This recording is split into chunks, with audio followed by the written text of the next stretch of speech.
ನಮಸ್ಕಾರ. ಸರ್ವರಿಗೂ ಬೆಳಗಿನ ಹಬ್ಬ ದೀಪಾವಳಿಯ ಶುಭಾಶಯಗಳು. ಈಗ ವಿಜಯನಗರ ವಾರ್ತೆಗಳಿಗೆ ಸ್ವಾಗತ. ಮುಖ್ಯಾಂಶಗಳು.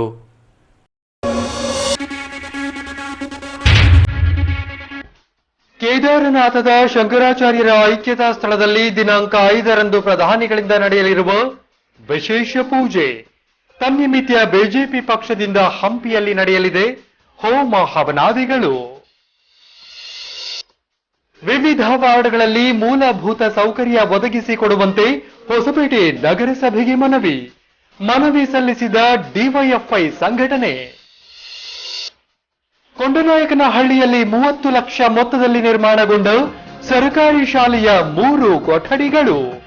ಅನುದಾನ ನೀಡಿದ ಸಚಿವ ಆನಂದ್ ಸಿಂಗ್ ರವರಿಗೆ ಅಭಿನಂದಿಸಿದ ಬಿಇಒ. ಲೋಕಾರ್ಪಣೆಗೊಂಡ ಬಿಎಂ ಚಂದ್ರಶೇಖರಯ್ಯನವರ ಕರ್ನಾಟಕ ಕರಕುಶಲ ಕಲೆಗಳು ಎಂಬ ಕೃತಿ. ದೊಡ್ಡ ಪರಂಪರೆಯನ್ನ ನೀಡಿದವರ ಸಾಲಿನಲ್ಲಿ ಚಂದ್ರಶೇಖರಯ್ಯನವರು ಕೂಡ ಒಬ್ಬರು. ಪ್ರಾಧ್ಯಾಪಕ ಮೃತ್ಯುಂಜಯ ರುಮಾಲೆ ಅಭಿಮತ. ಬಿಡುಗಡೆಗೊಂಡ ಪೂಜಾರ ವೆಂಕೋಬನಾಯಕ ಸಾರಥ್ಯದ ಕಲ್ಯಾಣ ವಿಜಯ ಕನ್ನಡ ದಿನಪತ್ರಿಕೆ. ಮಾನವನ ಬದುಕು ವಿಕಾಸ ಮಾಡುವ ಸುದ್ದಿಗಳು ಮುದ್ರಿತಗೊಳ್ಳಲಿ. ವಾಲ್ಮೀಕಿ ಗುರುಪೀಠದ ಪ್ರಸನ್ನಾನಂದ ಸ್ವಾಮಿಗಳು ಅಭಿಮತ. ಇದೀಗ ವಾರ್ತೆಗಳ ವಿವರ. 2013-14ನೇ ಸಾಲಿನಲ್ಲಿ ಕೇದಾರನಾಥ ಪ್ರದೇಶದಲ್ಲಿ ಸುರಿದಂತಹ ಭಾರೀ ಮಳೆಯಿಂದಾಗಿ ಆದಿಗುರು ಶಂಕರಾಚಾರ್ಯರ ಐಕ್ಯತಾ ಸ್ಥಳ ಶಿಥಿಲಗೊಂಡಿತ್ತು. ಹೀಗೆ ಈ ದೇಶದ ಐಕ್ಯತೆ ಹಾಗೂ ಸಂಸ್ಕೃತಿಯನ್ನ ಉಳಿಸುವ ನಿಟ್ಟಿನಲ್ಲಿ ಪ್ರಧಾನಿ ನರೇಂದ್ರ ಮೋದಿಯವರಿಂದ ದಿನಾಂಕ 5ರಂದು ಕೇದಾರನಾಥದಲ್ಲಿ ಧಾರ್ಮಿಕ ಕಾರ್ಯಕ್ರಮ ಕೈಗೊಳ್ಳಲಾಗಿದೆ. ಅಂದು ಹಂಪಿಯಲ್ಲೂ ಕೂಡ ಬಿಜೆಪಿ ಪಕ್ಷದಿಂದ ಹೋಮ ಹವನಾದಿ ಧಾರ್ಮಿಕ ಕಾರ್ಯಕ್ರಮ ಕೈಗೊಳ್ಳಲಾಗಿದೆ. ಈ ಅಂಶಕ್ಕೆ ಸಂಬಂಧಿಸಿದಂತೆ ಪ್ರವಾಸೋದ್ಯಮ ಸಚಿವ ಆನಂದ್ ಸಿಂಗ್ ರವರು ಸುದ್ದಿಗೋಷ್ಠಿ ಕೈಗೊಂಡು ಮಾತನಾಡಿ, ಕೇದಾರನಾಥದಲ್ಲಿ 2013-14ನೇ ಸಾಲಿನಲ್ಲಿ ಸುರಿದಂತಹ ಭಾರೀ ಮಳೆಯಿಂದಾಗಿ ಆದಿಗುರು ಶಂಕರಾಚಾರ್ಯರ ಐಕ್ಯತಾ ಸ್ಥಳ ಶಿಥಿಲಗೊಂಡಿತ್ತು. ದೇಶದ ಐಕ್ಯತೆ ಹಾಗೂ ಸಂಸ್ಕೃತಿಯನ್ನ ಕಾಪಾಡಿಕೊಂಡು ಬರುವ ನಿಟ್ಟಿನಲ್ಲಿ ದಿನಾಂಕ 5ರಂದು ಪ್ರಧಾನಿ ನರೇಂದ್ರ ಮೋದಿಯವರು ಕೇದಾರನಾಥದಲ್ಲಿ ವಿಶೇಷ ಧಾರ್ಮಿಕ ಕಾರ್ಯಕ್ರಮಗಳನ್ನು ಕೈಗೊಂಡಿದ್ದಾರೆ.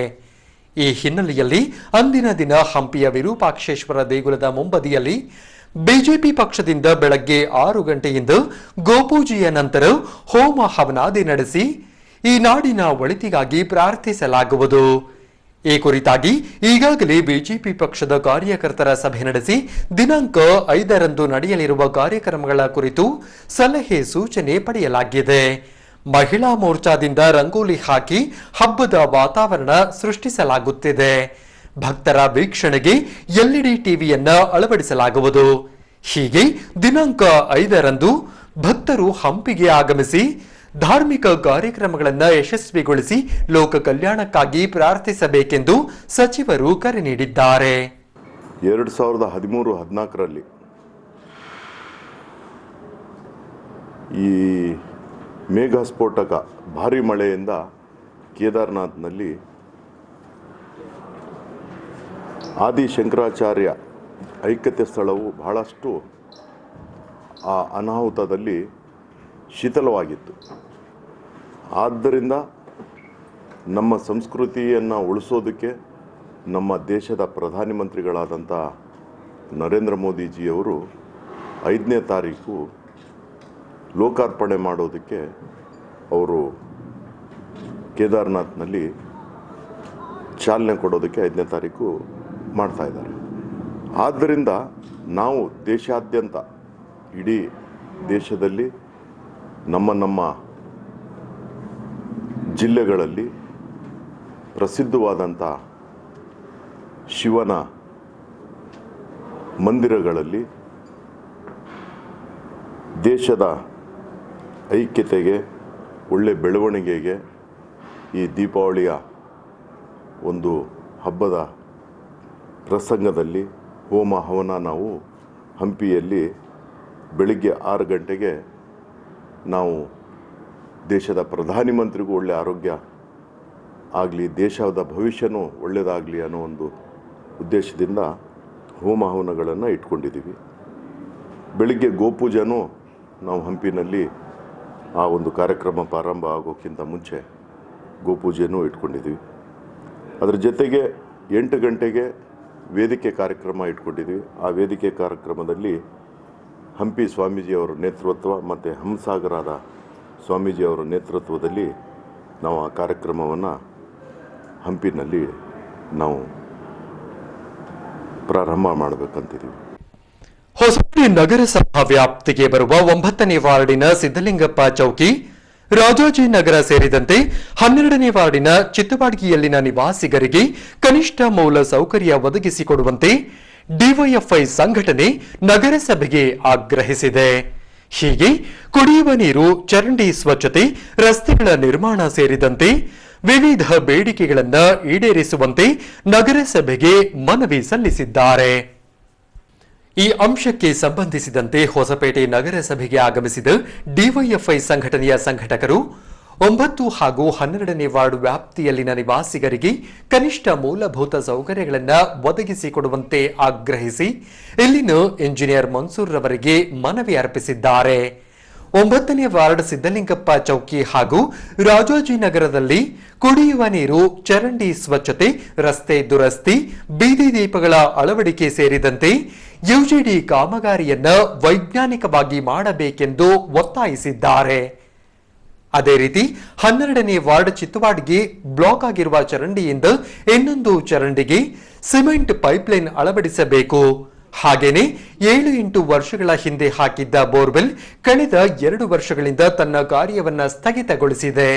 ಹಾಗಾಗಿ ಬೋರ್ವೆಲ್ ಅನ್ನ ಸರಿಪಡಿಸಿ ಈ ಭಾಗದ ನಿವಾಸಿಗರಿಗೆ ನೀರು ಪೂರೈಸಬೇಕೆಂದು ಮನವಿ ಮೂಲಕ ಒತ್ತಾಯಿಸಿದ್ದಾರೆ. ಇವತ್ತೇನು ನನ್ನ ಹೆಸರು ಹಿಡಿಗರ ಮಂಜುನಾಥ್ ಅಂತ, ಡಿವೈಎಫ್ಐನ ತಾಲೂಕು ಅಧ್ಯಕ್ಷರು.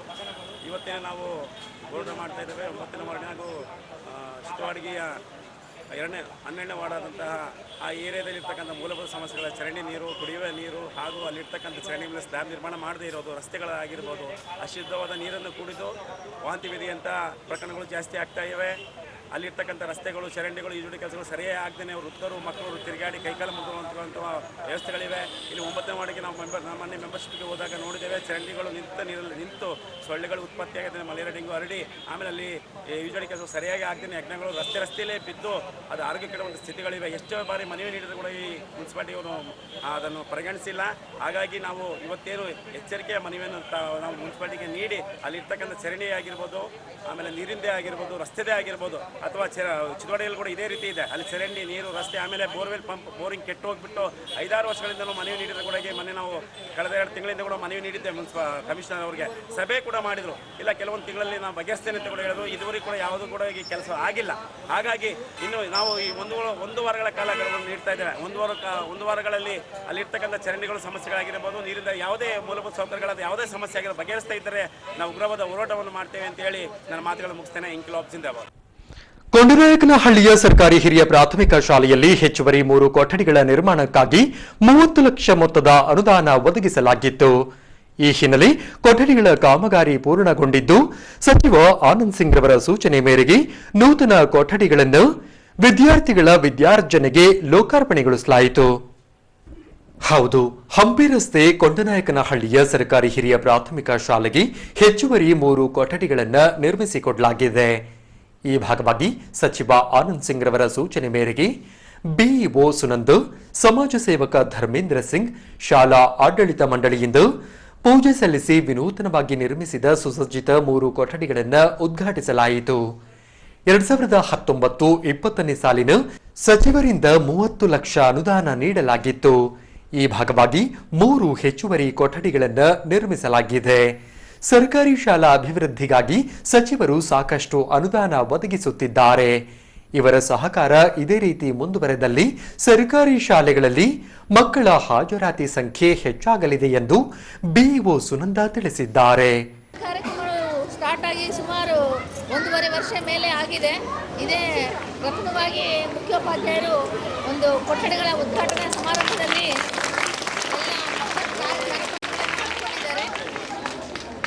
ಎಲ್ಲ ಮಕ್ಕಳು ಕೂಡ ಶಾಲೆಯನ್ನು ತಪ್ಪಿಸಲಾರದೆ ನಿಮಗೆ ಹೊಸ ಬಿಲ್ಡಿಂಗ್ ಆಗಿದೆ, ನೋಡ್ತಾ ಇದ್ರೆ ಹೆಂಗೆ ಖುಷಿ ಆಗ್ತಾ ಇದೆನಾ? ಇಲ್ಲ, ತುಂಬಾ ಚೆನ್ನಾಗಿ ಕಟ್ಟಿದ್ದಾರೆ. ಹಾಗಾಗಿ ಶಾಲೆಗೆ ಕಂಪಲ್ಸರಿಯಾಗಿ ಬರಬೇಕು. ಎಲ್ಲ ಓದ್ಬೇಕು, ಇನ್ನು ಮನೆಯಲ್ಲಿ ಇರ್ಬೇಕು ಅನಿಸ್ತದ ನಿಮಗೆ? ಶಾಲೆಗೆ ಬನ್ನಿ, ಮುಖ್ಯೋಪಾಧ್ಯಾಯರು ಮತ್ತು ಟೀಚರ್ಸ್ ಹೇಳಿರ್ತಕ್ಕಂಥದ್ದನ್ನು ಚೆನ್ನಾಗಿ ಅಭ್ಯಾಸ ಮಾಡಬೇಕು. ಒಳ್ಳೆ ಆಫೀಸರ್ಸ್ ಆಗಬೇಕು. ಎಲ್ಲರೂ ಆಗ್ತೀರಾ? ಎಷ್ಟು ಜನ ಆಫೀಸರ್ಸ್ ಆಗ್ತೀರಿ? ಕೈ ಎತ್ರಿ ನೋಡೋಣ. ಎಲ್ಲರೂ ಆಫೀಸರ್ಸ್ ಆಗ್ತೀರಿ. Very nice. So wish you all the best. ನಂತರ ಸಮಾಜ ಸೇವಕ ಧರ್ಮೇಂದ್ರ ಸಿಂಗ್ ಮಾತನಾಡಿ, ಬಿಇಒ ಹಾಗೂ ಶಾಲಾ ಆಡಳಿತ ಮಂಡಳಿ ಕೋರಿಕೆ ಮೇರೆಗೆ ಸದ್ಯ 3 ಹೊಸ ಕೊಠಡಿಗಳನ್ನು ನಿರ್ಮಿಸಲಾಗಿದೆ. ಮಳೆ ಬಂದಾಗ ಸೋರುತ್ತಿರುವ ಕೊಠಡಿಗಳನ್ನು ತೆರವುಗೊಳಿಸಿ ನೂತನ ಕೊಠಡಿಗಳನ್ನು ನಿರ್ಮಿಸಿಕೊಡುವಲ್ಲಿ ಸಚಿವರು ಮುಂದಾಗಿದ್ದಾರೆ. ಸರ್ಕಾರದ ಎಲ್ಲ ಸೌಲಭ್ಯಗಳನ್ನು ಪಡೆಯುವ ಮೂಲಕ ಉತ್ತಮ ಕಲಿಕೆಯೊಂದಿಗೆ ವಿಜಯನಗರ ಜಿಲ್ಲೆಗೆ ಕೀರ್ತಿ ತರಬೇಕೆಂದು ವಿದ್ಯಾರ್ಥಿಗಳಲ್ಲಿ ಅವರು ಕರೆ ನೀಡಿದರು. ಸುಮಾರು 1.5 ವರ್ಷದಿಂದ ಏನು ಈ ಮಹಾಮಾರಿ ಕೊರೋನಾ ಅನ್ನೋದು ನಮ್ಮನ್ನೆಲ್ಲ ಕಾಡಿಸ್ತಾ ಇತ್ತು, ಆ ಒಂದು ಟೈಮಲ್ಲಿ ನಮ್ಮ ಬಿಇಒರು ಹಾಗೂ ನಮ್ಮ ಈ ಶಾಲೆಯ ಮುಖ್ಯ ಗುರುಗಳು ಬಂದು, ಸರ್ ನಮಗೆ ತುಂಬಾ ಕಷ್ಟ ಇದೆ, ನಮ್ಮ ಕ್ಲಾಸ್ ರೂಮ್ಗಳು ಸೋರುತ್ತೆ, ದಯವಿಟ್ಟು ತಾವು ಹೊಸ ಕಟ್ಟಡಗಳು ಹಾಕೊಡ್ಬೇಕಂದಾಗ ನಾವು ಆ ವಿಷಯವನ್ನ ಸನ್ಮಾನ್ಯ ಆನಂದ್ ಸಿಂಗ್ ಸಾಹೇಬ್ರ ಗಮನಕ್ಕೆ ತಂದು ಇವತ್ತು ಏನು ಈ ಹೊಸ ಕಟ್ಟಡಗಳಾಗಿದೆ ಇದೆಲ್ಲ ನಿಮಗೋಸ್ಕರನೇ ಮಾಡಿರೋದು. ಆ ನಿಟ್ಟಿನಲ್ಲಿ ಇವತ್ತು ಏನು ಇನ್ನ ಕೆಲವು ಕಟ್ಟಡಗಳು ಮಳೆ ಬಂದ್ರೆ ಸೋರತ್ ಅಂತ ಹೇಳಿ ಏನ್ ಹೇಳ್ತಾ ಇದ್ದಾರೆ, ಮುಂದಿನ ದಿನಗಳಲ್ಲಿ ಅದು ಕೂಡ ಹೊಸ ಕಟ್ಟಡಗಳಾಗತ್ತೆ. ನಾನು ನಿಮ್ಮಲ್ಲಿ ಕೇಳ್ಕೊಳ್ಳೋದು ಇಷ್ಟೇ, ಚೆನ್ನಾಗಿ ಓದ್ಬೇಕು, ನೀವೆಲ್ಲರೂ ಚೆನ್ನಾಗಿ ಓದಿ. ನಮ್ದು ಯಾವ ಜಿಲ್ಲೆ ಇವಾಗ? ಯಾವ ಜಿಲ್ಲೆ? ವಿಜಯನಗರ ಸಾಹಿತ್ಯ ಪರಿಷತ್ತು ಜಿಲ್ಲಾ ಘಟಕದ ಸಹಯೋಗದಲ್ಲಿ ಬಿಎಂ ಚಂದ್ರಶೇಖರಯ್ಯನವರು ಕರ್ನಾಟಕ ಕರಕುಶಲ ಕಲೆಗಳು ಎಂಬ ಕೃತಿಯ ಬಿಡುಗಡೆ ಸಮಾರಂಭ ಕೈಗೊಳ್ಳಲಾಗಿತ್ತು. ಈ ನಾಡಿಗೆ ದೊಡ್ಡ ಪರಂಪರೆಯನ್ನ ಕೊಡುಗೆಯಾಗಿ ನೀಡಿದವರ ಸಾಲಿನಲ್ಲಿ ಬಿಎಂ ಚಂದ್ರಶೇಖರಯ್ಯನವರು ಒಬ್ಬರೆಂದು ಪ್ರಾಧ್ಯಾಪಕ ಮೃತ್ಯುಂಜಯ ರುಮಾಲೇರವರು ಈ ವೇಳೆ ಅಭಿಮತ ವ್ಯಕ್ತಪಡಿಸಿದ್ದಾರೆ. ಹೊಸಪೇಟೆ ವಿಜಯನಗರ ಕಾಲೇಜಿನ ಸಭಾಭವನದಲ್ಲಿ ವಿಜಯನಗರ ಸಾಹಿತ್ಯ ಪರಿಷತ್ತಿನ ವಿಜಯನಗರ ಜಿಲ್ಲಾ ಘಟಕದಿಂದ ಬಿಎಂ ಚಂದ್ರಶೇಖರಯ್ಯನವರು ಕರ್ನಾಟಕ ಕರಕುಶಲ ಕಲೆಗಳು ಎಂಬ ಕೃತಿಯ ಲೋಕಾರ್ಪಣೆ ಕಾರ್ಯಕ್ರಮ ಏರ್ಪಡಿಸಲಾಗಿತ್ತು. ಈ ವೇಳೆ ವಿಜಯನಗರ ಕಾಲೇಜಿನ ಪ್ರಾಧ್ಯಾಪಕರಾದ ಮೃತ್ಯುಂಜಯ ರುಮಾಲೆಯವರಿಂದ ಕೃತಿಯನ್ನ ಲೋಕಾರ್ಪಣೆಗೊಳಿಸಲಾಯಿತು. ನಂತರ ಮಾತನಾಡಿದ ಅವರು, ಅಖಂಡ ಬಳ್ಳಾರಿ ಜಿಲ್ಲೆಯ ಹಲವು ಲೇಖಕರು ಸ್ವಾತಂತ್ರ್ಯ ಪೂರ್ವದಲ್ಲಿನ ಮಾಹಿತಿಯನ್ನು ಉಲ್ಲೇಖಿಸಿದ್ದಾರೆ. ಅದೇ ರೀತಿ ಈ ನಾಡಿಗೆ ತಮ್ಮದೇ ಆದ ಬಹುದೊಡ್ಡ ಪರಂಪರೆಯನ್ನ ಕೊಡುಗೆಯಾಗಿ ನೀಡಿದ್ದಾರೆ. ಈ ಸಾಲಿಗೆ ಬಿಎಂ ಚಂದ್ರಶೇಖರಯ್ಯನವರು ಕೂಡ ಸೇರಿಕೊಂಡಿದ್ದಾರೆ ಎಂದರು. ಸ್ವಾತಂತ್ರ್ಯ ಪೂರ್ವದ ಬಳ್ಳಾರಿ ಜಿಲ್ಲೆಯ ಕೆಲವು ಮಾಹಿತಿಗಳು ಇರೋದರಿಂದ ನನಗೆ ಇವತ್ತು ಬಿಡುಗಡೆ ಆಗ್ತಿರುವಂತಹ ಕೃತಿ ಎಷ್ಟು ಮಹತ್ವವನ್ನು ತಲುಪಿಸುತ್ತದೆ ಅಂದ್ರೆ, ಪಂಡಿತ ವೈ ನಾಗೇಶ್ ಶಾಸ್ತ್ರಿಗಳು ಅವರು 83-84ನೇ ವಯಸ್ಸಿನಲ್ಲಿ ತೀರಿದ ಮ್ಯಾಲೂ ಅವರ ಒಂದು ಲೇಖನ ಮತ್ತು ಒಂದು ಪುಸ್ತಕ ಬಿಡುಗಡೆ. ಭಗವದ್ಗೀತೆಗೆ ಸಂಬಂಧಿಸಿದ ಆ ಕಾಲದಲ್ಲಿ ಬಂದ ಎಲ್ಲ ಭಗವದ್ಗೀತೆಗಳನ್ನ ಆಧಾರವಾಗಿಟ್ಟುಕೊಂಡು ಅದರ ಸಾರಾಂಶವನ್ನು ಕುರಿತು ಒಂದು ಕೃತಿಯನ್ನು ಬರೆದಿದ್ರು ಅವರು. ಅದು ತೀರಿದ ಮೇಲೆ ಪ್ರಕಟ ಆಗಿ ಬಿಡುಗಡೆ. ಮತ್ತು ಒಂದು ಲೇಖನವು ಕೊಪ್ಪಳ ಸಿದ್ದೇಶ್ವರ ಮಠಕ್ಕೆ ಸಂಬಂಧಪಟ್ಟಂಗೆ ಬರೆದಿದ್ರು, ಅದು ಸಹ ಅವರು ತೀರಿದ ನಂತರ ಬಿಡುಗಡೆ. ಇದು ಒಂದು. ಎರಡನೇದಾಗಿ ಜೋಳದರಾಜಿ ದೊಡ್ಡಗೌಡರು ತಮ್ಮ 83ನೇ ವಯಸ್ಸಿನಲ್ಲೂ ಸಹ ಗಮಕವನ್ನ ಆಡ್ತಾ ಇದ್ರು. ಚಳುವಳಿಕೆ ಎರಿತಾದ ಮಠದಲ್ಲಿ ಒಂದು ಶಿವಾನುಭವ ಕಾರ್ಯಕ್ರಮದಲ್ಲಿ ಗಮಕ ಪ್ರವಚನ ಮುಗಿಸಿ ಒಂದು ವೇದಿಕೆಯಿಂದ ಕೆಳಗಿರುವಾಗ ಅಲ್ಲೇ ಇದ್ದ ಯಾರೋ ಒಬ್ರು ಹೇಳಿದ್ರಂತೆ, ಏನ್ರಿ ಗೌಡ್ರೆ ಈ ವಯಸ್ಸು ಅಂತ ಅಂದ್ರಂತೆ. ಅಂದ್ರೆ ಏನ್ ಅವ್ರ ಉದ್ದೇಶ ಏನಾಗಿತ್ತು ಅಂದ್ರೆ, ಈ ವಯಸ್ಸಿನಲ್ಲೂ ಎಷ್ಟು ಉತ್ಸಾಹ ಐತಲ್ಲ ಅಂತ ನಂಬಿಕಾಗಿತ್ತು. ಏನ್ರಿ ಗೌಡ್ರೆ ಈ ವಯಸ್ಸು ಅಂತ ಅಂದ್ರಂತೆ. ಅದಕ್ಕೆ ದೊಡ್ಡಗೌಡ್ರು ಅಂದ್ರಂತೆ, ನಾಚಿಕೆಲ್ಲಪ್ಪ ನನಗೆ, ಈ ವಯಸ್ಸಿಗೂ ನನಗೇನು ನಾಚಿಕೆ ಮಾನ ಅಂದ್ರೆ ನಮ್ಮಲ್ಲಿಲ್ಲ ಅಂದ್ರೆ ಇಂಥವ್ರು ಅದರಲ್ಲ ನಮ್ಮ ಚಂದ್ರಶೇಖರಯ್ಯನವರಾಗಲಿ, ಇವರೆಲ್ಲರೂ ನಾನು ಲಾಭ ನಷ್ಟ ಅನ್ನೋ ದೃಷ್ಟಿಯಿಂದ ಹೇಳ್ತಿಲ್ಲ. ಅವರು ಈ ಕೃತಿಯನ್ನು ಬರೆದು ಏನಾದರೂ ಸಂಪಾದನೆ ಮಾಡಿದ್ದಾರೆ ಅಂದ್ರೆ, ಯಾಕೆ ಇವತ್ತು ಒಂದು ಒಬ್ಬ ಸಂಶೋಧನಾ ವಿದ್ಯಾರ್ಥಿ ಒಂದು ಕೃತಿಯನ್ನು ಬಿಡುಗಡೆ ಮಾಡ್ತಾನೆ ಅಂದ್ರೆ ಅಥವಾ ಬರೀತಾನೆ ಅಂದ್ರೆ ಅದಕ್ಕೆ ಒಂದು ಯಾವುದೋ ಒಂದು ವ್ಯವಹಾರಿಕವಾದ ಉದ್ದೇಶ ಇದೆ. ಆದ್ರೆ ಈ 83 ವರ್ಷ ವಯಸ್ಸಿನಲ್ಲಿ ಇವರು ಬಹಳ ಸೂಕ್ಷ್ಮವಾಗಿರುವಂತಹ ಒಂದು ವಿಷಯವನ್ನು ತಗೊಂಡು ಬರೆಯುವಂತ ಅಗತ್ಯದ ಬಗ್ಗೆ ಯೋಚನೆ ಮಾಡಿದ್ರೆ ನನಗೆ ನಮ್ಮ ಈ ಬಳ್ಳಾರಿ ಪರಿಸರದ ಪಂಡಿತ ಪರಂಪರೆಯ ಒಂದು ಆಧುನಿಕತೆಯ ಸಂಕೇತವಾಗಿ ನನಗೆ ಇದು ಬಹಳ ಮುಖ್ಯ ಆಗ್ತದೆ. ಹಿಂದುಳಿದ ಹಾಗೂ ಶೋಷಿತ ಜನಾಂಗದ ಧ್ವನಿಯಾಗಿ ಕೆಲಸ ಮಾಡಬೇಕೆಂಬ ಉದ್ದೇಶದಿಂದ ಹೊಸಪೇಟೆ ನಗರದಲ್ಲಿ ಕಳೆದ 20 ವರ್ಷಗಳಿಂದ ಮಾಧ್ಯಮ ರಂಗದಲ್ಲಿ ಕಾಯಕ ನಡೆಸಿಕೊಂಡು ಬರುತ್ತಿರುವ ಪೂಜಾರಿ ವೆಂಕೋಬ ನಾಯಕ್ರವರ ಸಾರಥ್ಯದಲ್ಲಿ ಕಲ್ಯಾಣ ವಿಜಯ ಕನ್ನಡ ದಿನಪತ್ರಿಕೆಯನ್ನ ಹೊರತರಲಾಗಿದೆ. ಅಂತೆಯೇ 66ನೇ ಕರ್ನಾಟಕ ರಾಜ್ಯೋತ್ಸವ ಶುಭ ದಿನದಂದು 8 ಪುಟಗಳ ವರ್ಣರಂಜಿತ ಕಲ್ಯಾಣ ವಿಜಯ ಕನ್ನಡ ದಿನಪತ್ರಿಕೆಯ ಬಿಡುಗಡೆ ಸಮಾರಂಭ ನೆರವೇರಿಸಲಾಯಿತು. ಹೀಗೆ ದಿನಾಂಕ 1ರಂದು ಸ್ಥಳೀಯ ರೋಟರಿ ಕ್ಲಬ್ನ ಸಭಾಂಗಣದಲ್ಲಿ ಕಲ್ಯಾಣ ವಿಜಯ ಕನ್ನಡ ದಿನಪತ್ರಿಕೆಯ ಬಿಡುಗಡೆ ಸಮಾರಂಭ ಏರ್ಪಡಿಸಲಾಗಿತ್ತು. ಆರಂಭದಲ್ಲಿ ಅಕಾಲಿಕ ಸಾವಿಗೀಡಾದ ಪುನೀತ್ ರಾಜ್ಕುಮಾರ್ ರವರ ಆತ್ಮಕ್ಕೆ ಶಾಂತಿ ಕೋರಿ 1 ನಿಮಿಷ ಮೌನಾಚರಣೆ ನಡೆಸುವ ಮೂಲಕ ಮೃತರ ಆತ್ಮಕ್ಕೆ ಶಾಂತಿ ಕೋರಲಾಯಿತು.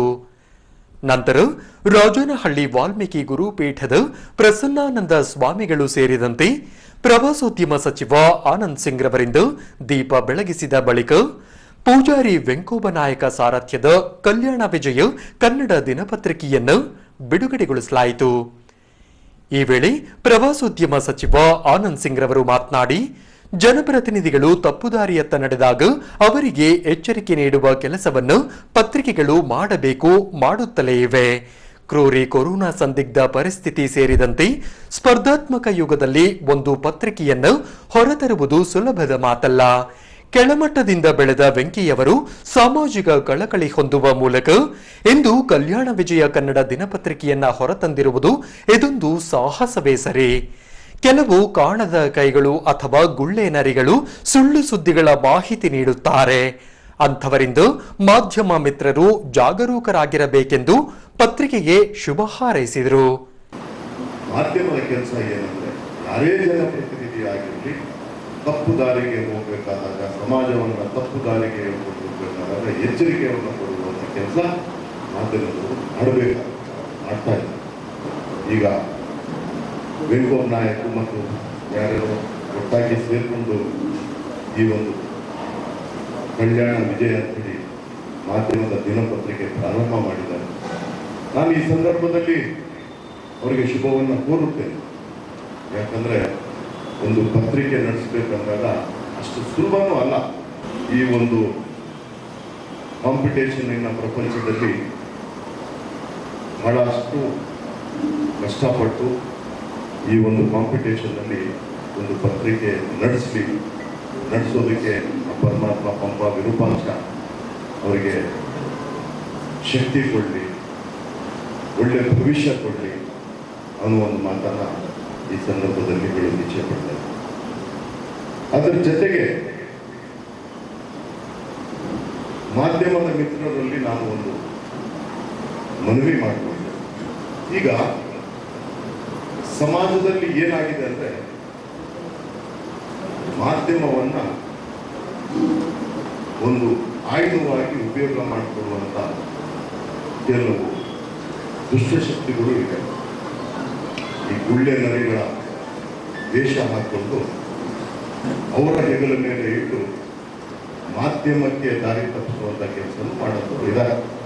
ಸತ್ಯ ಇದೇನೋ ಸುಳ್ಳಿದೇನೋ ಅನ್ನೋದು ಅರ್ಥ ಮಾಡಿಕೊಂಡು ತಾವು ಮಾಧ್ಯಮದ ಮಿತ್ರರು ಪತ್ರಿಕೆಯಲ್ಲಿ ಬರುವ ರೀತಿಯಲ್ಲಿ ಕೆಲಸ ಮಾಡೋದ್ರಿಂದ ಇದು ಒಳ್ಳೆಯ ಸಂದೇಶ ಕೊಟ್ಟಂತಾಗುತ್ತೆ ಅನ್ನೋದು ನನ್ನ ಒಂದು ಮನವಿ.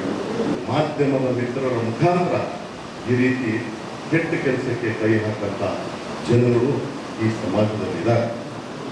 ಹಾಗಾಗಿ ನಾನು ಮಾಧ್ಯಮದ ಮಿತ್ರರಲ್ಲಿ ಮನವಿ ಮಾಡಿಕೊಳ್ತೀನಿ, ಇಂಥ ಒಂದು ವಿಚಾರಗಳು ಬಂದಾಗ ಪರಿಶೀಲನೆ ಮಾಡಿ ಸಮಾಜಕ್ಕೆ ಉಪಯೋಗ ಆಗುವಂಥ ಕೆಲಸ ತಾವೆಲ್ಲ ಮಾಡಬೇಕು.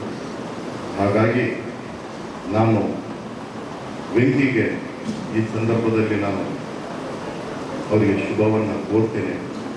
10 ಜನ ಕೆಡುಕು ಮಾಡ್ಬೇಕಂತ ಹೇಳಿ ಕೆಲವರು ಪ್ರಯತ್ನ ಮಾಡ್ತಾರೆ. ಆದ್ರೆ ಅಂತದಕ್ಕೆ ತಾವು ಗಮನ ಕೊಡಬೇಡ್ರಿ. 90 ಜನಕ್ಕೆ ಒಳ್ಳೇದಾಗೋದನ್ನ ತಾವು ಮಾಧ್ಯಮದಲ್ಲಿ ಹಾಕಬೇಕು, ಹೇಳಬೇಕು, ಜನರಿಗೆ ಅರಿವು ಮೂಡಿಸಬೇಕು ಅಂತ ಹೇಳಿ ಈ ಸಂದರ್ಭದಲ್ಲಿ ಹೇಳಿ ನಂತರ ಹಿರಿಯ ಪತ್ರಕರ್ತರು ಮಾತನಾಡಿ, ವೆಂಕೋಬರ್ ಅವರು ಕಳೆದ 20 ವರ್ಷಗಳಿಂದ ತಮ್ಮ ಜೊತೆ ಇಂದಿಗೂ ಸಂಪರ್ಕದಲ್ಲಿದ್ದು ಸುದ್ದಿಗಳ ಕುರಿತು ಮಾಹಿತಿ ನೀಡುತ್ತಾ ಬಂದಿದ್ದಾರೆ. ಸಮಾಜದ ಅಂಕುಡೊಂಕುಗಳನ್ನು ತಿದ್ದುವ ದೃಷ್ಟಿಯಿಂದಾಗಿ ಕಲ್ಯಾಣ ವಿಜಯ ಕನ್ನಡ ದಿನಪತ್ರಿಕೆಯನ್ನ ಹೊರತಂದಿದ್ದಾರೆ. ಇವರಿಗೆ ಸದಾ ನಮ್ಮ ಸಹಕಾರವಿರುತ್ತದೆ ಎಂದರು. ಈ ಜಿಲ್ಲೆಯಲ್ಲಿ ಪತ್ರಿಕೋದ್ಯಮ ಸಶಕ್ತವಾಗಿ ಬೆಳೆದಷ್ಟು ನಮ್ಮ ಬೆಂಗಳೂರಲ್ಲೇ ಬೆಳೆದಿಲ್ಲ, ಮೈಸೂರಲ್ಲೇ ಬೆಳೆದಿಲ್ಲ, ಹುಬ್ಬಳ್ಳಿಯಲ್ಲೂ ಬೆಳೆದಿಲ್ಲ, ಬಿಜಾಪುರದಲ್ಲೇ ಬೆಳೆದಿಲ್ಲ, ಬೆಳಗಾವಿಯಲ್ಲೂ ಬೆಳೆದಿಲ್ಲ. ವೈ ನಾಗೇಶ್ವರ ಶಾಸ್ತ್ರಿ ಅವರು 1930ರಲ್ಲಿ ಒಂದು ಕರ್ನಾಟಕ ಬಂದು ಒಂದು ಪತ್ರಿಕೆ ತೆಗಿತಾರೆ. ಅವಾಗ ಕನ್ನಡ ನೆಲದಲ್ಲಿ ಒಟ್ಟು ಕನ್ನಡ ನೆಲ, ಹೈದರಾಬಾದ್ ಕರ್ನಾಟಕ ಇರ್ಬೋದು, ಮುಂಬೈ ಕರ್ನಾಟಕ, ಮೈಸೂರು ಕರ್ನಾಟಕ, ಬೆಂಗಳೂರು ಕರ್ನಾಟಕ ಎಲ್ಲಾ ತೆಗೆದುಕೊಂಡ್ರು. ಬರೀ ಕೇವಲ 10 ಪತ್ರಿಕೆಗಳು ಮಾತ್ರ ಇರ್ತಾವು. ಆ 10 ಪತ್ರಿಕೆಗಳಲ್ಲಿ ವೈ ನಾಗೇಶ್ವರ ಶಾಸ್ತ್ರಿ ಅವರ ಕರ್ನಾಟಕ ಬಂದು ಕೂಡ ಒಂದು ಪತ್ರಿಕೆ. ಹಾಗಾಗಿ ಇದು ಈ ನೆಲ ಇದೆಯಲ್ಲ, ಬಹಳ ಪತ್ರಿಕೋದ್ಯಮಕ್ಕೆ ಬಹಳ ಸಶಕ್ತವಾದ ನೆಲ. ಅಂದ್ರೆ ಇಲ್ಲಿ ಅಭಿವ್ಯಕ್ತಿ ಸ್ವಾತಂತ್ರ್ಯಕ್ಕೆ, ಮಾನವ ಘನತೆಗೆ, ಜನರ ಕೂಗಿಗೆ ಯಾವತ್ತಿಗಾದ್ರೂ ಇಲ್ಲಿ ನ್ಯಾಯ ಸಿಗ್ತಾನೆ ಬಂದಿದೆ ಅಂತಕ್ಕಂಥದ್ದಕ್ಕೆ ದೊಡ್ಡ ಇತಿಹಾಸವನ್ನ ನಾವು ನೋಡ್ತಾ ಇದ್ದೇವೆ. ನನಗನ್ಸುತ್ತೆ ಯಾರು ನೋವನ್ನ ಹೆಚ್ಚು ಅನುಭವಿಸ್ತಾರೆ ಅವರೇ ದೊಡ್ಡ ಸಾಹಿತಿಗಳು, ದೊಡ್ಡ ಪತ್ರಕರ್ತರು. ವಾಲ್ಮೀಕಿಯ ನೋವು ರಾಮಾಯಣ ಆಯ್ತು, ವ್ಯಾಸನ ನೋವು ಮಹಾಭಾರತ. ಯಾರು ಉಂಡು ತಿಂದು ಆರಾಮಿದ್ದಾರೆ, ಯಾರು ಕೂಡ ಒಳ್ಳೆ ಸಾಧನೆ ಮಾಡಿಲ್ಲ, ಕಷ್ಟದಲ್ಲಿದ್ದವರೇ ಸಾಧನೆ ಮಾಡಿದ್ದಾರೆ. ವೆಂಕೋಬ್ ಕಷ್ಟದಲ್ಲಿ ಬಂದಿದ್ದಾರೆ, ನಿನ್ನ ಪತ್ರಿಕೆ ಮುಂದೆ ಹೋಗುತ್ತೆ, ನನಗೆ ಭರವಸೆ ಇದೆ. ನೋವಿದ್ದವರೇ ಪತ್ರಿಕೆ ಯಾಕೆ ತೆಗಿಬೇಕಂದ್ರೆ ಆ ನೋವಿಗೆ ಸಶಕ್ತವಾಗಿ ಅಕ್ಷರಗಳನ್ನು ಕೊಡ್ತಾರೆ, ಮುಂದೆ ಹೃದಯ ತಟ್ಟಿಸ್ಕೊಂಡು ಬರೀತಾರೆ, ಎಚ್ಚರಿಸ್ತಾರೆ. ಅಂತ ಎಚ್ಚರಿಸುವ ಕೆಲಸಕ್ಕೆ ಗೆಳೆಯ ವೆಂಕೋಬ್ ಅವರು ಕೈ ಹಾಕಿದ್ದಾರೆ. ಗೆಳೆಯ, ನಿಮ್ಮಿಂದ ನಾವಿದ್ದೇವೆ.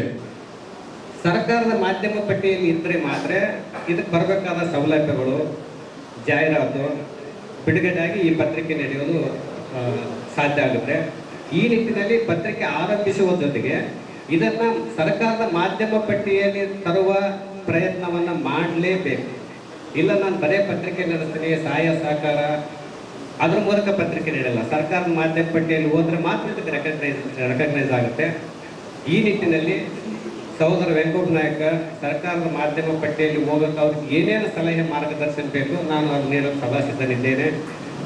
ಹೈದರಾಬಾದ್ ಕರ್ನಾಟಕದಲ್ಲಿ ಪತ್ರಿಕೆ 1 ವರ್ಷದ ನಂತರ ನಾವು ಅರ್ಜಿ ಹಾಕ್ಬೋದು. ಹೈದರಾಬಾದ್ ಕರ್ನಾಟಕದಲ್ಲಿ ಬೇರೆ ಇಡೀ ರಾಜ್ಯದಲ್ಲಿ 2 ವರ್ಷ ಕೊಟ್ಟಿದ್ದಾರೆ. 2 ವರ್ಷ ಪತ್ರಿಕೆ ನಡೆಸಿದ್ರೆ ಮಾತ್ರ ನೀವು ಎಲಿಜಿಬಲ್. ಬಟ್ ನಮ್ಮ ಕಲ್ಯಾಣ ಕರ್ನಾಟಕದಲ್ಲಿ ಆರ್ಟಿಕಲ್ 371 ಪ್ರಕಾರ 1 ವರ್ಷ ಮಾತ್ರ ಕೊಟ್ಟಿದ್ದಾರೆ. ಇದು ಸರ್ಕಾರದ ಮಾಧ್ಯಮ ಪಟ್ಟಿಯಲ್ಲಿ ಹೋಯ್ತಂದ್ರೆ ಇದು ಪರಿಶಿಷ್ಟ ಪಂಗಡದ ಪತ್ರಿಕೆ ಆಗಿರೋದ್ರಿಂದ ಇದಕ್ಕೆ ಸರ್ಕಾರ ಪ್ರತಿ ತಿಂಗಳು 1 ಪುಟ ವಿಶೇಷ ಜಾಹೀರಾತು ಕೊಡುತ್ತೆ. ನೀವು 10 ವರ್ಷ ಈ ಪತ್ರಿಕೆಯನ್ನು ಉಳಿಸ್ಬೇಕು, 1 ವರ್ಷ ಸರ್ಕಾರದ ಮಾಧ್ಯಮ ಪಟ್ಟಿಯಲ್ಲಿ ಸೇರ್ಸಕ್ಕೆ ಪ್ರಯತ್ನ ಮಾಡಬೇಕು. ನಿಮ್ಮ ಸುದ್ದಿಗಳ ಜೊತೆಗೆ ಈ ನಿಟ್ಟಿನಲ್ಲಿ ಸಹಿತ ನಿಮ್ಮ ಆರ್ಥಿಕ ನೋಡಿಕೊಂಡು ಹೇಗೆ ಯಾವ ರೀತಿಯಾದ ಪ್ರಿಂಟ್ ಮಾಡಲೇಬೇಕು. ನೀವು ಕಷ್ಟಪಟ್ಟು ಪ್ರಿಂಟ್ ಮಾಡ್ತೀರಿ, ಸರ್ಕಾರದ ಮಾಧ್ಯಮ ಪಟ್ಟಿಗೆ ಸೇರ್ಸಕ್ಕೆ ನೀವು ಪ್ರಯತ್ನ ಮಾಡ್ರಿ. ಆ ಹಿನ್ನೆಲೆಯಲ್ಲಿ ಏನೇ ಸಲಹೆ ಸಹಕಾರ ಬೇಕಿದ್ರೆ ನಾನು ಕೊಡಲು ಸದಾ ಸಿದ್ಧನಿದ್ದೇನೆ. ನಂತರ ವಕೀಲರಾದ ಕರುಣಾನಿಧಿಯವರು ಮಾತನಾಡಿ, ನ್ಯಾಯಾಂಗದ ವಿಚಾರಗಳನ್ನ ವರದಿ ಮಾಡಲು ಭಯಪಡುತ್ತಾರೆ. ಯಾವುದೇ ಕೇಸ್ ವಿಚಾರಣೆ ನಡೆಯುವ ಸಂದರ್ಭದಲ್ಲಿ ಪತ್ರಕರ್ತರು ತಮ್ಮ ಒಪ್ಪಿಗೆ ಸೂಚಿಸದೆ ಹಾಗೂ ಮಿಸ್ಗೈಡ್ ಮಾಡದೆ ಸುದ್ದಿ ಬರೆಯಬಹುದೆಂದರು. ಇನ್ನು ಬಹಳ ಮುಖ್ಯವಾಗಿ ಪತ್ರಿಕಾ ಉದ್ಯಮದಲ್ಲಿ ಅವ್ರಿಗಿರುವಂತ ಒಂದು ಭೀತಿ ಏನಂತ ಹೇಳಿದ್ರೆ, ಯಾವುದೇ ನ್ಯಾಯಾಂಗಿಕ ವಿಚಾರಣೆಗಳನ್ನ ನಾವು ವರದಿ ಮಾಡಿದ್ರೆ ನಾವೆಲ್ಲಿ ಕಂಟೆಂಪ್ಟ್ ಪ್ರೊಸೀಡಿಂಗ್ಸ್ ಅನ್ನ ನಾವು ಫೇಸ್ ಮಾಡಬೇಕಾಗ್ತದೆ ಅನ್ನುವಂಥದ್ದು ಅನೇಕ ನಮ್ಮ ಪತ್ರಕರ್ತರಿಗೆ ಒಂದು ಭೀತಿ ಇದೆ. ಪ್ರಶ್ನೆ ಏನಂತ ಹೇಳಿದ್ರೆ, ಯಾವುದೇ ಕೇಸು ಎನ್ಕ್ವೈರಿ ನಡೆಯುವಂತ ಸಂದರ್ಭದಲ್ಲಿ ಅದಕ್ಕೆ ನಿಮ್ಮ ಒಪಿನಿಯನ್ ಆ್ಯಡ್ ಮಾಡಬಾರ್ದು. ಒಂದು, ಎರಡನೇದಾಗಿ ಅದನ್ನ ಮಿಸ್ಲೀಡ್ ಮಾಡುವಂತ ರೀತಿ ಒಳಗೆ ನಾವು ಇವತ್ತು ವರದಿಯನ್ನ ಮಾಡಬಾರ್ದು. ಇವೆರಡೂ ನಮ್ಮ ಗಮನದಲ್ಲಿದ್ರೆ ಖಂಡಿತವಾಗ್ಲೂ ಕೂಡ ಈ ಒಂದು ಏನು ಜುಡಿಷಿಯರಿ ಒಳಗಡೆ ಕೂಡ ನಾವು ವರದಿಯನ್ನ ಮಾಡೋದ್ರಲ್ಲಿ ಮುಂದಾದ್ರೆ, ಯಾಕಂತಂದು ಹೇಳಿದ್ರೆ ಅನೇಕ ಇವತ್ತು ಸಾರ್ವಜನಿಕ ಸಂಬಂಧಪಟ್ಟಂತೆ ಇವತ್ತು ಕೇಸ್ಗಳು ಕೂಡ ನಡೆಯುವಂತ ಸಂದರ್ಭದಲ್ಲಿ ನಮ್ಮ ಈ ಒಂದು ಪತ್ರಿಕೋದ್ಯಮದ ಪಾತ್ರ ಇಂಪಾರ್ಟೆಂಟ್ ಆಗ್ತದೆ ಅನ್ನುವಂಥದ್ದು ಒಂದು ಅಭಿಪ್ರಾಯನ ಹೇಳಲಿಕ್ಕೆ ಬಯಸ್ತೇನೆ. ಅನೇಕ ಸಲ ಏನಾಗುತ್ತೆ ಅಂತ ಹೇಳಿದ್ರೆ, ನಮಗೆ ಪ್ರೊಟೆಕ್ಷನ್ ಇಲ್ಲದೆ ಹೋದಾಗ 2 ರೀತಿ ಸಮಸ್ಯೆಗಳ ಕಾರಣ ಆಗುತ್ತೆ. ಒಂದು, ಬರೀಬೇಕೋ ಬೇಡವ ಅನ್ನುವಂಥದ್ದು ಒಂದು ಪ್ರಶ್ನೆ. ನಂತರ ಎಲ್ಲ ಈ ತರದ ಒಂದು ಸಂದಿಗ್ಧ ಪರಿಸ್ಥಿತಿಗಳಲ್ಲಿ ಪತ್ರಕರ್ತರು ಇವತ್ತು ಕೋರ್ಟ್ಗೆ ಅಲದಾಡುವಂತ ಸನ್ನಿವೇಶ ಏನಿದೆ, ಸೊ ಇದು ಇವತ್ತು ಅನೇಕರಿಗೆ ಹಿಂಜರಿಕೆಗೆ ಕಾರಣ ಆಗ್ತದೆ. ಇಲ್ಲ ಅಂತಂದು ಹೇಳಿದ್ರೆ ಇದನ್ನ ದುರ್ಬಳಕೆ ಮಾಡುವಂತ ಸನ್ನಿವೇಶ ಇವತ್ತು ಬರುವಂತ ಸಾಧ್ಯತೆಗಳಿರ್ತವೆ. ಹಾಗಾಗಿ ಈ ಎರಡೂ ಸನ್ನಿವೇಶಗಳಿಂದ ಪಾರ ಆಗ್ಬೇಕು ಅಂತಂದು ಹೇಳಿದ್ರೆ ಎಲ್ಲಾ ಪತ್ರಕರ್ತರು ಈ ತರದ ಒಂದು ಪ್ರೊಟೆಕ್ಷನ್ ಬಗ್ಗೆ, ಕನಿಷ್ಠ ಒಂದು ಲೆಜಿಸ್ಲೇಷನ್ ಬಗ್ಗೆ ತಾವು ಒತ್ತಾಯ ಮಾಡಿದ್ರೆ ಖಂಡಿತವಾಗ್ಲೂ ಕೂಡ ರಾಜ್ಯ ಮಟ್ಟದಲ್ಲಿ ಇದು ಎಲ್ಲಾ ಪತ್ರಕರ್ತರು ನಿರ್ಭೀತಿಯಿಂದ ಇವತ್ತು ವರದಿ ಮಾಡಲಿಕ್ಕೆ ಸಾಧ್ಯ ಆಗ್ತದೆ. ಆ ಮೂಲಕ ನಾವು ಪತ್ರಿಕೋದ್ಯಮವನ್ನ ಇನ್ನಷ್ಟು ತಾವೇನು 4ನೇ ಅಂಗ ಅಂತಂದು ಹೇಳಿ ಕರೆದರೆ ಆ ಪ್ರಜಾಪ್ರಭುತ್ವವನ್ನು ಇನ್ನಷ್ಟು ಯಶಸ್ವಿಯಾಗಿ ಮುನ್ನಡೆಸಲಿಕ್ಕೆ ನಮಗೊಂದು ರಕ್ಷಣೆ ಖಂಡಿತ ಅವಶ್ಯ ಇದೆ. ಈ ನಿಟ್ಟಿನಲ್ಲಿ ಮುಂದಾದ್ರೆ ಮಾತ್ರ ಈ ಒಂದು ಪತ್ರಿಕೋದ್ಯಮ ಇನ್ನು ಹೆಚ್ಚೆಚ್ಚು ವಿಸ್ತಾರ ಆಗ್ತದೆ ಅನ್ನುವಂತ ಮಾತನ್ನು ಹೇಳ್ತಾ ನಂತರ ರಂಗಕರ್ಮಿ ಮಾಬಾ ಸೋಮಣ್ಣ, ಹಿರಿಯ ಪತ್ರಕರ್ತೆ ರೇಖಾ ಪ್ರಕಾಶ್ ಹಾಗೂ ಇತ್ತೀಚೆಗೆ ಮಹರ್ಷಿ ವಾಲ್ಮೀಕಿ ಪ್ರಶಸ್ತಿ ಪುರಸ್ಕೃತರಾದ ಬಿಎಸ್ ಜಂಬಯ್ಯ ನಾಯಕರವರಿಗೆ ಸನ್ಮಾನಿಸಿ ಪ್ರೋತ್ಸಾಹಿಸಲಾಯಿತು. ಆನಂತರ ವಾಲ್ಮೀಕಿ ಗುರುಪೀಠದ ಪ್ರಸನ್ನಾನಂದ ಸ್ವಾಮಿಗಳು ಮಾತನಾಡಿ, ಆಧುನಿಕ ಜಾಯಮಾನದಲ್ಲಿ ಮುದ್ರಣ ಮಾಧ್ಯಮದ ವರದಿಗಾರರು ಬಹುದೊಡ್ಡ ಸಮಸ್ಯೆಗಳನ್ನು ಎದುರಿಸುತ್ತಿದ್ದಾರೆ. ಪತ್ರಕರ್ತರು ತಮ್ಮ ಸ್ವಾರ್ಥವನ್ನ ಬದಿಗಿರಿಸಿ ಸುದ್ದಿ ಬರೆಯಬೇಕಾಗುತ್ತದೆ. ಮಾನವನ ವಿಕಾಸ ಮಾಡುವ ಸುದ್ದಿಗಳು ಪ್ರಕಟವಾಗಬೇಕೇ ಹೊರತು ಮನಸ್ಸುಗಳನ್ನು ವಿಕಾರಗೊಳಿಸುವ ಸುದ್ದಿಗಳಾಗಬಾರದೆಂದು ಹೇಳುತ್ತಾ, ಕಲ್ಯಾಣ ವಿಜಯ ಪತ್ರಿಕೆ ಕಲ್ಯಾಣ ಕರ್ನಾಟಕಕ್ಕೆ ಸೀಮಿತವಾಗದೆ ಇಡೀ ರಾಜ್ಯಕ್ಕೆ ಪಸರಿಸಲಿ ಎಂದು ಶುಭ ಹಾರೈಸಿದರು. ಈ ಆಧುನಿಕ ಜಗತ್ತಿನಲ್ಲಿ ಈಗಾಗಲೇ ವಿದ್ಯುನ್ಮಾನಗಳು, ಎಲೆಕ್ಟ್ರಾನಿಕ್ ಮಾಧ್ಯಮಗಳು ಬಂದ್ಬಿಟ್ಟಿದ್ದಾವೆ. ಜೊತೆಗೆ ಡಿಜಿಟಲ್ ಮಾಧ್ಯಮ ಇದೆ. ಎಲ್ಲರ ಕೈಯೊಳಗೂ ಮೊಬೈಲ್, ಈ ಸಾಮಾಜಿಕ ಜಾಲತಾಣಗಳು ಬಹುತೇಕವಾಗಿ ಈ ಮುದ್ರಣ ಮಾಧ್ಯಮಕ್ಕೆ ಬಹಳ ದೊಡ್ಡ ಸವಾಲಿದೆ. ಬಹಳ ದೊಡ್ಡ ಆ ಸುದ್ದಿಯ ಹೊಸತನವನ್ನು ಉಳಿಸ್ಕೊಂಡು ಜನಗಳಿಗೆ ಮುಟ್ಟಿಸುತ್ತಿದೆಯಲ್ಲ, ಅದು ಬಹಳ ದೊಡ್ಡ ಸವಾಲು. ಇಲ್ಲ, ಪತ್ರಕರ್ತನಿಗೆ ಒಂದು ಬದ್ಧತೆ ಇದ್ದಾಗ ಎರಡನೇ ಸವಾಲೇನಪ್ಪ ಅಂತ ಹೇಳಿದ್ರೆ, ಆ ವರದಿಗಾರನಿಗೆ ಬದ್ಧತೆ, ಕಮಿಟ್ಮೆಂಟ್ ಇದ್ದಾಗ ಬಹುತೇಕವಾಗಿ ಅನೇಕ ಆಮಿಷಗಳನ್ನು ಒಡ್ಡಿಬಿಡ್ತಾರೆ. ವ್ಯವಸ್ಥೆ ಅನೇಕ ಆಮಿಷಗಳನ್ನು ಒಡ್ಡಿದಾಗ ಬಹುತೇಕವಾಗಿ ತನ್ನ ಸ್ವಾರ್ಥವನ್ನು ಬದಿಗಿರಿಸಿ ಸಮುದಾಯದ ಹಿತಾಸಕ್ತಿಯನ್ನು ಗಮನದಲ್ಲಿಟ್ಟುಕೊಂಡು ಸುದ್ದಿಯನ್ನು ಮಾಡುವಂಥದ್ದಿದೆಯಲ್ಲ, ಅದು ಪತ್ರಕರ್ತನಿಗಿರ್ತಕ್ಕಂಥ, ಸುದ್ದಿಗಾರನಿಗಿರ್ತಕ್ಕಂಥ ಬಹಳ ದೊಡ್ಡ ಸವಾಲು. ಹಾಗಾಗಿ ಎರಡು ದೊಡ್ಡ ಸವಾಲುಗಳನ್ನು ಬಹುಶಃ ಆತ ಫೇಸ್ ಮಾಡಬೇಕಾಗ್ತದೆ. ಹಾಗಾಗಿ ಇದನ್ನು ಗಮನದಲ್ಲಿಟ್ಟುಕೊಂಡು ಬಹುತೇಕವಾಗಿ ಈ ವರದಿಗಳು ಮಾನವನ ಬದುಕನ್ನು ವಿಕಾಸ ಮಾಡುವಂಥ ಸುದ್ದಿಗಳಾಗಬೇಕೇ ವಿನಃ ಮನಸ್ಸನ್ನು ವಿಕಾರಗೊಳಿಸುವಂಥ ಸುದ್ದಿಗಳಾಗಬಾರ್ದು.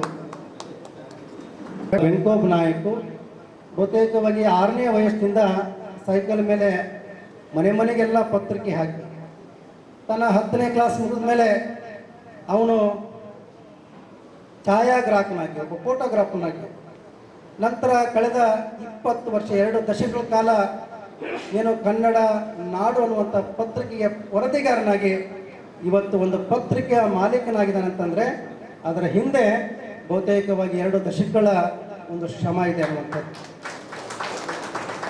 ಈ ಕಲ್ಯಾಣ ವಿಜಯ 2 ಜಿಲ್ಲೆಗೆ ಸೀಮಿತವಾಗಲಾರ್ದೇ ನಿಮ್ಮ ಕಲ್ಯಾಣ ಕರ್ನಾಟಕ, ಹಿಂದೆ ಹೈದರಾಬಾದ್ ಅಂತ ಏನು ಕರಿತಾ ಇದ್ರಿ, ಆ ಕಲ್ಯಾಣ ಕರ್ನಾಟಕಕ್ಕೆ ಬೆಳೆದು ಮುಂದೆ ರಾಜ್ಯ ಮಟ್ಟಕ್ಕೆ ಈ ಪತ್ರಿಕೆ ಉತ್ತರೋತ್ತರಾಗಿ ಬೆಳೆಯಲಿ ಅನ್ನುವಂಥದ್ದು ನಮ್ಮ ಆಶಯ.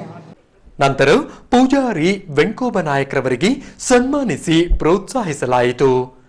ಆನಂತರ ಮಾತನಾಡಿದ ಅವರು, ಹಿಂದುಳಿದ ಹಾಗೂ ಶೋಷಿತ ಜನಾಂಗಗಳ ಧ್ವನಿಯಾಗುವ ದೃಷ್ಟಿಯಿಂದಾಗಿ ಪತ್ರಿಕೆಯನ್ನ ಆರಂಭಿಸಲಾಗಿದೆ ಎಂದು ಸ್ಪಷ್ಟಪಡಿಸಿದರು. ಈ ಪೇಪರ್ ಮಾಡುವ ಕಾರಣ, ಉದ್ದೇಶ ಅಂದ್ರೆ ಈ ಹಿಂದುಳಿದ ಜನಾಂಗ, ಶೋಷಿತ ಜನಾಂಗರ ಧ್ವನಿಯಾಗಿ ಈ ಪತ್ರಿಕೆ ಕೆಲಸ ಮಾಡಬೇಕು ಅನ್ನೋ ಒಂದು ಉದ್ದೇಶದಿಂದ ಈ ಪತ್ರಿಕೆ ಮಾಡಿರೋದು. ಈ ಪತ್ರಿಕೆ ಈಗಾಗಲೇ ಮಾಧ್ಯಮವಾಗಿ ಉದ್ಯಮ ಆಗಿದೆ. ಅನೇಕ ಪತ್ರಿಕೆಗಳು ಮತ್ತು ಮಾಧ್ಯಮ ಎಲ್ಲ ಈ ಕಾರ್ಪೊರೇಟ್ ಅಂತ ಸಂಸ್ಥೆಗಳು ಈಗಾಗಲೇ ಹಿಡಿತದಲ್ಲಿದೆ. ಆದ್ರೆ ನಿಜವಾಗ್ಲೂ ಈ ಪತ್ರಕರ್ತರು ಏನು ಬರೀಬೇಕು ಮಾಡ್ಬೇಕಂದ್ರೆ ಆ ಗ್ರಿಪ್ನಲ್ಲಿ ಇರ್ಬೇಕಾದಂಥದ್ದು. ಸ್ವತಂತ್ರವಾಗಿ ನಾವೇ ಒಂದು ಪತ್ರಿಕೆ ತೆಗೆದು ಏನ್ ಮಾಡಲಿಕ್ಕೆ ಸಾಧ್ಯ ಆಗೋದಕ್ಕಾಗಿ ಈ ಒಂದು ಯೋಚನೆ ಮಾಡಿದ್ದೀವಿ. ಇಷ್ಟು ವರ್ಷದ ನಮ್ಮ 20 ವರ್ಷದ ಸ್ನೇಹ ಸಂಬಂಧಗಳು ಇವತ್ತು ಕೂಡ ನಾವು ಹಂಗೆ ಇರೋದ್ರಿಂದ ಎಲ್ಲರೂ ಕೂಡ ನಾವು ಒಂದಾಗಿದ್ದೀವಿ ಅನ್ನೋದು ಇದು ಒಂದು ಕಾರಣ ಆಗಿದೆ. ಎಲ್ಲರಿಗೂ ಕೂಡ ವಂದಿಸುತ್ತಾ ನನ್ನ ಅಧ್ಯಕ್ಷತೆ ಭಾಷಣವನ್ನು ಮುಗಿಸುತ್ತಿದ್ದೇನೆ. ಜೈ ಹಿಂದ್. ಕೊನೆಯಲ್ಲಿ ಮತ್ತೊಮ್ಮೆ ವಾರ್ತೆಗಳ ಮುಖ್ಯಾಂಶಗಳು.